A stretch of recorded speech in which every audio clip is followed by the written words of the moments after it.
Programme Sunday special favourite 5। एक दिन तुम बहुत बड़े बनोगे, एक दिन चांद से चमक उठोगे, एक दिन will you forget me then?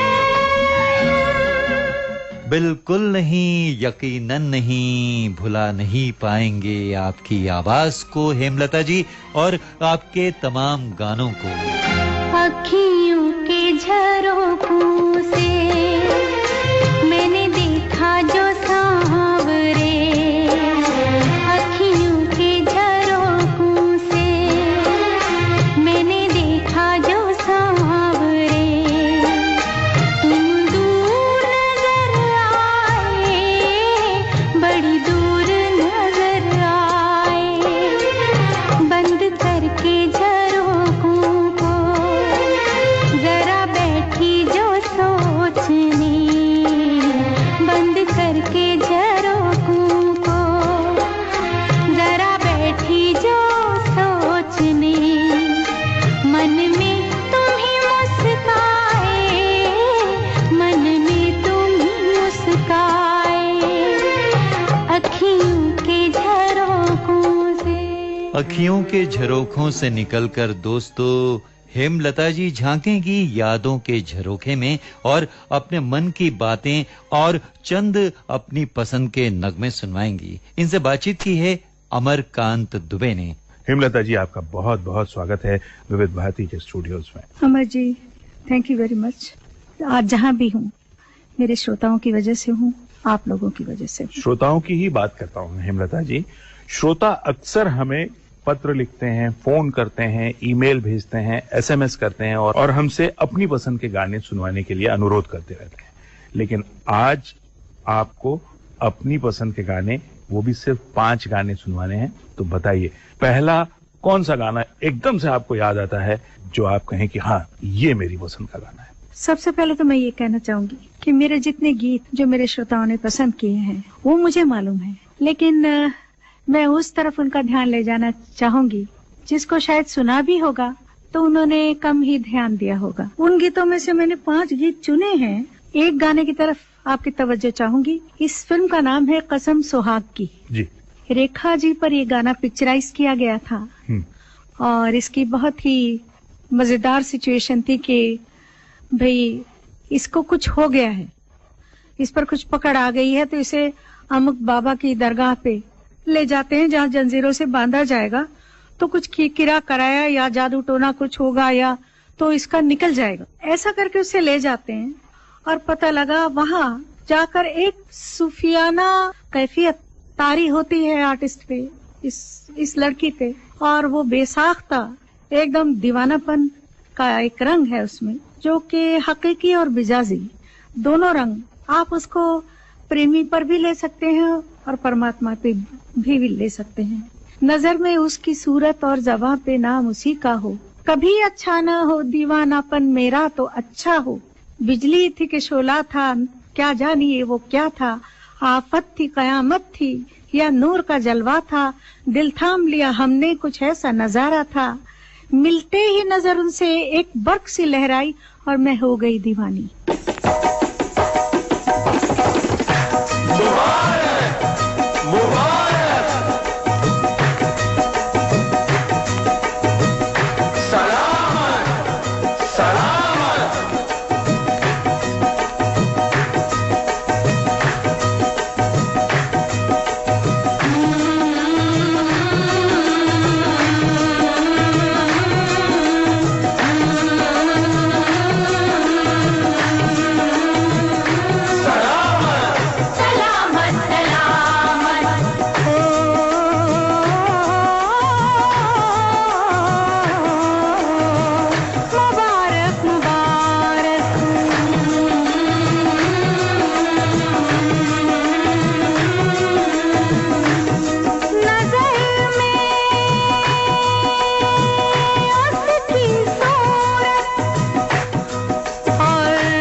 निश्चित रूप से हमारे दोस्तों को ये गाना बहुत पसंद आया होगा और अब मुझे तो ऐसा लग रहा है कि आने वाले जो पत्र हैं इसके बाद उनमें ये गाना भी शामिल हो जाएगा।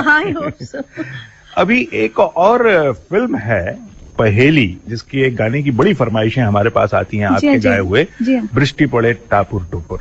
ये गाना बड़ा लोकप्रिय है आपका गाया हुआ। जी हाँ। अगर मैं आपसे कहूं दूसरा गाना आपकी पसंद का कौन सा है तो क्या वो ये होगा?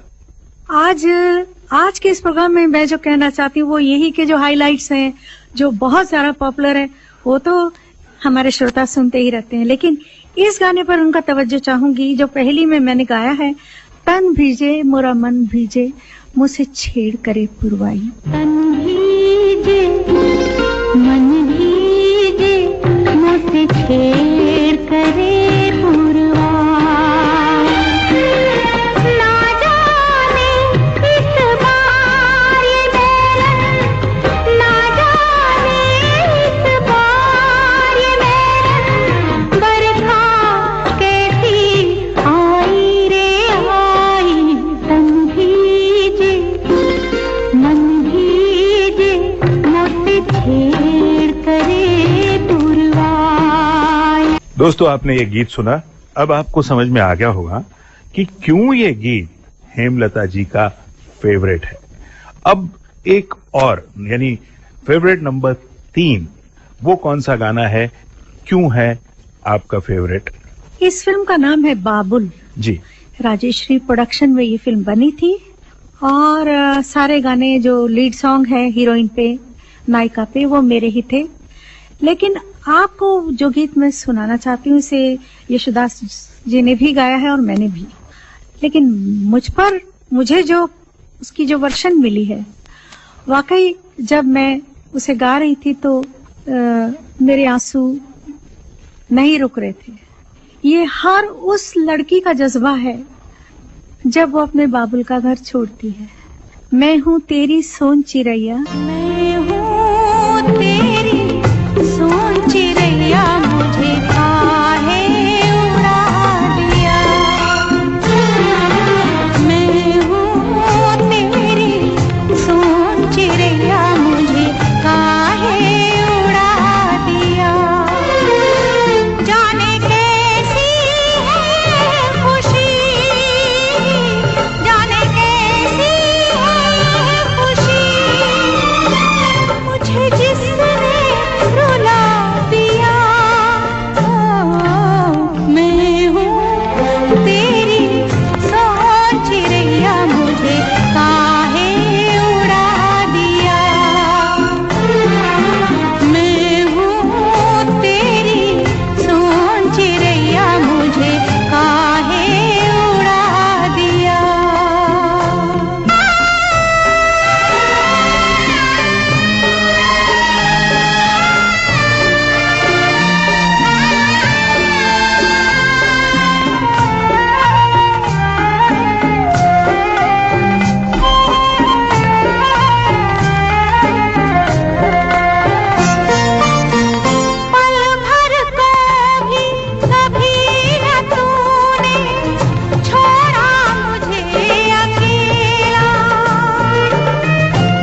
जिनकी अमानत उनको अर्पण करके।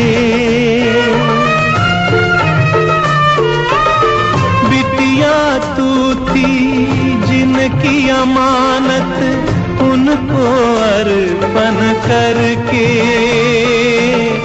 संगम स्नान का पुण्य मिला मुझे काज ये पूरन करके।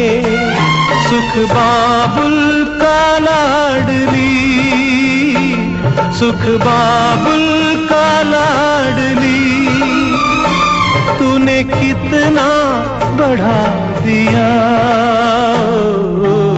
तेरी भोली मुस्कानों ने मुझे बाबुल बना। बहुत अच्छा गाना था, बहुत ही इमोशनल कर देने वाला गाना। हमारे दोस्त ये गाने सुनने के बाद महसूस कर रहे होंगे कि वो रियल फेवरेट गाने सुन रहे हैं। ऐसा नहीं है कि आप कुछ भी गाने सुनवा रहे हैं। नहीं ऐसा बिल्कुल बिल्कुल लग रहा है कि ये सचमुच आपके फेवरेट गाने। और आपने इस बातचीत के दौरान कहा कि ये फिल्म राष्ट्रीय प्रोडक्शंस की थी, तो जहां तक मुझे समझ आ रहा है या मुझे मालूम है या हमारे दोस्त भी जानते हैं कि आपने राष्ट्रीय प्रोडक्शंस के लिए काफी फिल्में की हैं, काफी गाने गाए हैं और तकरीबन सारे के सारे हिट रहे हैं। अब जब हम राष्ट्रीय प्रोडक्शंस और हेमलता का जिक्र करते हैं तो एक ऐसी फिल्म का जिक्र, एक ऐसी फिल्म की याद तुरंत आ जाती है, उसके गाने तुरंत आ जाते हैं जिसको रीमेक किया गया तो भी सुपरहिट रही। तो अब आप मेरा इशारा शायद समझ गए होंगे। बिल्कुल इशारा समझ चुकी हूँ। आप शायद नदिया के पार की बात कर रहे हैं। मेरे दोस्त जो सुन रहे हैं वो भी यही सोच रहे थे। इसके जो बहुत ही मतलब जिनको मेगा हिट लोग कहते हैं, बहुत सारे अवार्ड से नवाजा भी गया मुझे। और सबसे बड़ा अवार्ड तो वो होता है कि जब कोई और गुनगुना रहा होता है हमारा गाना, या मैं किसी मंच पे आऊं या किसी महफिल में जाऊं या किसी प्रोग्राम में, या आप लोग जब मुझे बुलाते हैं और कहते हैं कि वो गाना गाओ, तो हिट छुपता नहीं। सारे गाने हिट हुए थे, लेकिन मैं उस हिट की तरफ आपको ले जाना चाहती हूँ कि पहला भी विदाई की बात थी, बाबुल फिल्म का गाना था, लेकिन यहाँ भी वैसा ही कुछ माहौल है। शादी है, शादी की वो सारी सिचुएशंस है जहाँ सखियां हैं, रोना है, लड़की को विदा भी होना है, लेकिन बीच में जो एक कैरेक्टर है वो गुंजा जी महाराज, इस फिल्म की नायिका, जो महा नटखट, और मुझे बता दिया गया था। और बाय चांस ये कहानी जिस नॉवेल पर है, कोहबर की शर्त, ये दादा को मैंने पढ़कर सुनाई थी, तो ये गुंजा का किरदार मेरे अंदर चला गया था पूरा। तो वो तो शरारतों से बाज आने वाली नहीं है। तो उस चीज को ख्याल में रखते हुए मैंने सेट पे सोचा कि इसको कैसे सिचुएशन और उसकी जो टिपिकल बीट होती है, 7/8 बोलते हैं हम जिसको, रूपक ताल, जो विदाई के ही गाने उसमें बड़े ज्यादा सूट करते हैं, या रोने धोने के गाने जो हैं वो बड़े सूट करते हैं। लेकिन ये गाना जो है बिल्कुल शरारती अप्रोच देनी थी मुझे।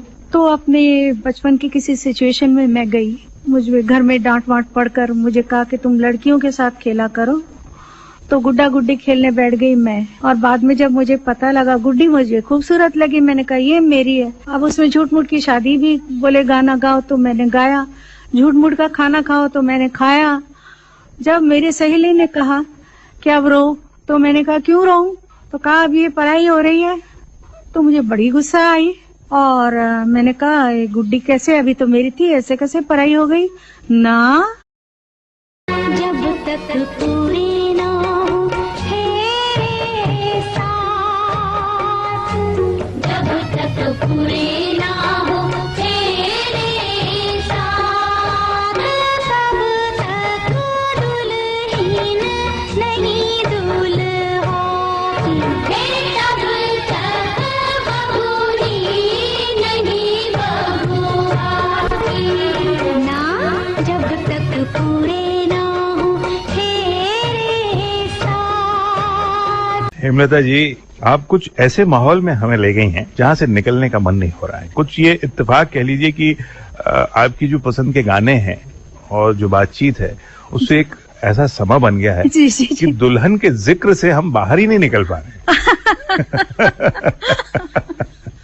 तो ये मेरा इशारा शायद आप समझ रहे होंगे। ठीक है, एक टाइटल दुल्हन से शुरू तो होता है, और दुल्हन तो वही होती है जो पिया मन भाए। मेरी ऑडियंस को जो गाने भाए हैं उनके बजाय मैं इस गाने पर उनकी थोड़ी सी तवज्जो चाहूंगी, जिन्हें उन्होंने सुना तो है लेकिन थोड़ा कम ध्यान दिया होगा, लेकिन आज मेरी उनसे रिक्वेस्ट है, मेरी पसंद है, इसलिए इस पर जरा गौर कीजिएगा। जहाँ दुल्हन कहती है, अब रंज से खुशी से बहारों खिजा से क्या, महवे ख्याल यार हैं हमको जहाँ से क्या।